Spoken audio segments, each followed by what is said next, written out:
Hello, this is Podcasts for Patients with the Aplastic Anemia and MDS International Foundation. I'm Lee Clark, Director of Patient Services, and I have the pleasure today of speaking with Claire Pack, who's going to tell us all about her journey with aplastic anemia. Before we get started, I'd like to thank our podcast Diamond Level sponsors, which is Alexion and Novartis.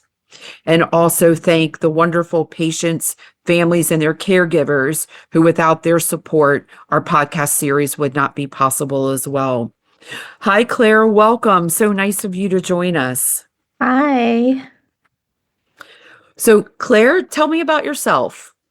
Sure. I was born in New York, but I've grown up most of my life now down in the South. I'm a Georgia girl. And I come from a big family. So I'm the oldest of five children. And for the longest time, I remember wanting to be a nurse, especially a NICU nurse, because my brother was in the NICU. And so I did that.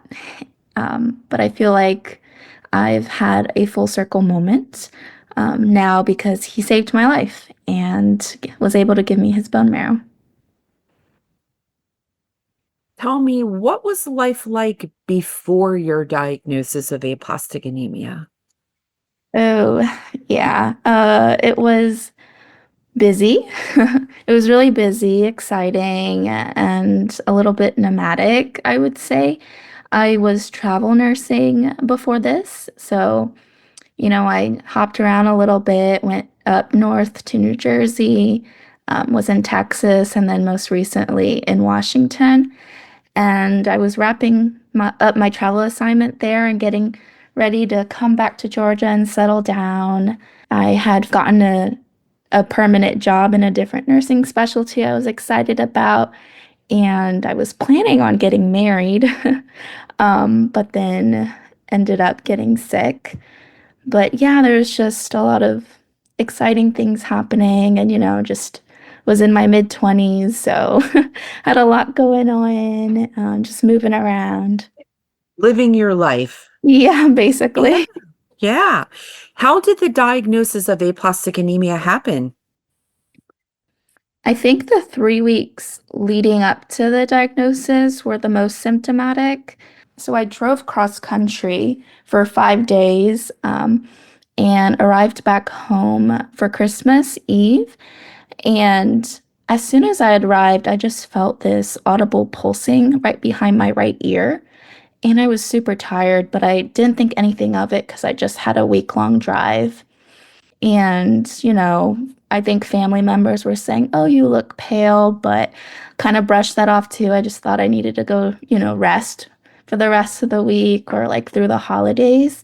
But the more I rested, it just wasn't feeling like I was rested or energized. And I spent a lot of time on the couch in the bed. And I think it just started compounding. Like I was getting sick with a respiratory infection. I was coughing a lot, dizzy, weak, getting more canker sores, which weren't uncommon for me. I was getting quite a lot actually for the past year or so. I wondered if probably this started way back and I just hadn't caught on. And the headaches and the pulsing just wouldn't stop. And I would get short of breath just walking from one end of the room to the other. And I was crawling up the stairs at one point and fainted while I was in the showers. And then the petechiae, that was the end of that. And I was in so much pain for 3 weeks. And I just realized, yeah, I'm not getting better. I know this seems a lot more serious than I had thought in the beginning. So ended up got wheeled into the ER, and they did my CBC and they thought, oh, this is way too low. It's probably diluted. And they redrew it and it was real. And so we got started on all the necessary transfusions right away. And I was later admitted, but they thought I had leukemia, so they transferred me to a larger hospital that could support that. And they ended up getting a bone marrow biopsy and confirmed that I had severe aplastic anemia. As a medical professional, had you ever heard of aplastic anemia before your diagnosis?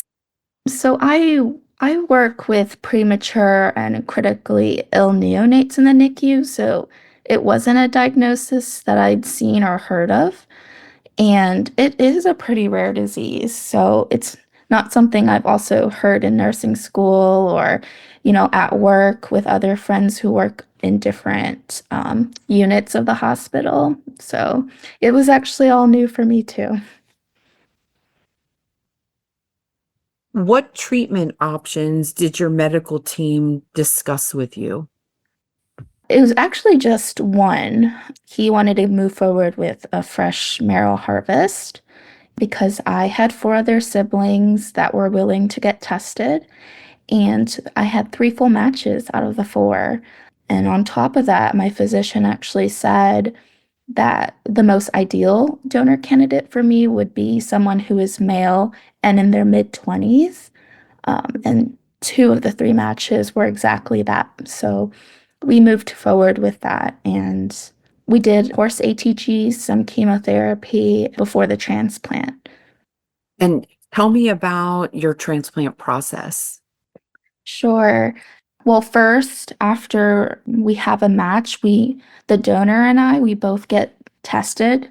And I got more of an extensive test of my whole body. But basically, they make sure that I have a suitable, healthy donor, and they'll do like EKGs on them, pulmonary function tests, blood work, a physical exam, and get assessed by the physician. And once they're approved, I kind of do something similar, but a little more extensive. And they just want to roll out and make sure that I'm able to get the chemo without any major complications. And then after that, we set an OR date. And my brother, he did like a chemical wash the night before and went into the OR early that morning. And I got the stem cells same day, so we didn't have to freeze them. My physician said that he had been doing some research about how that can really help prevent GVHD after transplant. So we moved forward with that. And once they harvested his cells and prepped them, I got it that afternoon. I was hooked up and monitored the whole way. And if they saw anything in the monitor, they would let my nurse who was with me know. And then afterwards, they kept me for a few days because I did have a bit of a complication during the transplant. But usually, if things go well and then you don't have a fever after, you're able to leave the next day. And what's life been like since your transplant? Slower, much slower. I ended up moving back with my parents because my mom was my main caretaker. And right now I'm still with them.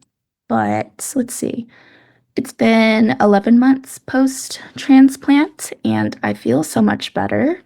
I've gotten to the point where I can walk my dog, work out in the mornings, or go for a run and see friends and family at restaurants as long as I'm careful. And yeah, I've actually taken some short trips as well, but I'm still listening to my body and staying aware of what it tells me and just being cautious about that. I haven't worked though because my whole training has been in working with sick babies and they don't want me catching anything from them. But I'm actually starting medical school this summer, so just taking this extra time to be with friends and family. That's a big challenge for you to undertake, starting medical school this summer. Yeah, my my mom always jokes with me that I know how to stay busy. Yes, you do. And what have you learned about yourself through your journey with aplastic anemia? And what do you want other patients to know? Oh yeah, this is a heavy question. Um, what have I learned? I feel like I've learned so much. Um, let's see. Well, one thing for sure is that you're a lot stronger than you realize, and you will get through it. It might look different for everyone, but you will. And I was someone who enjoyed being in control and planning my life to the T. Like I knew what I was going to be doing every hour of every day. But this kind of taught me to drop that and take a step back and just trust the process. Life has its own plans sometimes, and just it helped me to live day by day and to really enjoy the small moments and not just be on the go about everything. And even during like the treatment process, I think it helped not to just focus on every little lab that came through or every single detail. And once you kind of trust the process, keep the faith, it can work out. And it doesn't mean that you should be aware. You should still advocate for yourself. I think that's what I learned about me, and just being more aware of my body. I used to ignore it and kind of push through things, but now I'm much more proactive about my health. And I think if I could go back and talk to myself at the beginning of this journey, I would say, like, ask for help. It was really isolating at first, and I was really down about it. And I was 26 at the time, and so dramatic. I said, "Oh, my life is over." And I just thought other people didn't understand how I felt, or that life was moving on without me because I had all this to look forward to and thought it was taken from me. But I'd say don't let yourself stay isolated because, we live in the age of technology. Like, even if we have to social distance ourselves, you can FaceTime and um, just stay connected with other people virtually. And like my friend, she called me and we did a chair exercise together and just danced to some music and talked afterwards. And it was just such a nice feeling. And people want to be there for you, but they just might not know how. So just let them know. And yeah, create that community. Don't be alone. Thank you so much, Claire, for sharing your journey and helping others. Sharing of yourself really does help other people. So thank you so much for sharing a lot of yourself to be able to help and inspire others. And if you'd like to learn more about aplastic anemia and transplant, please visit our website, which is aamds.org. As Claire said, it's really important to stay connected with others and be part of a community. So please do consider joining our patient support groups, which are virtual, and they're also listed on our website. You're also welcome to give us a call at 301-279-7202. We're always here to help support you as a patient as well as your family. Thank you so much, Claire. Thank you. This was nice.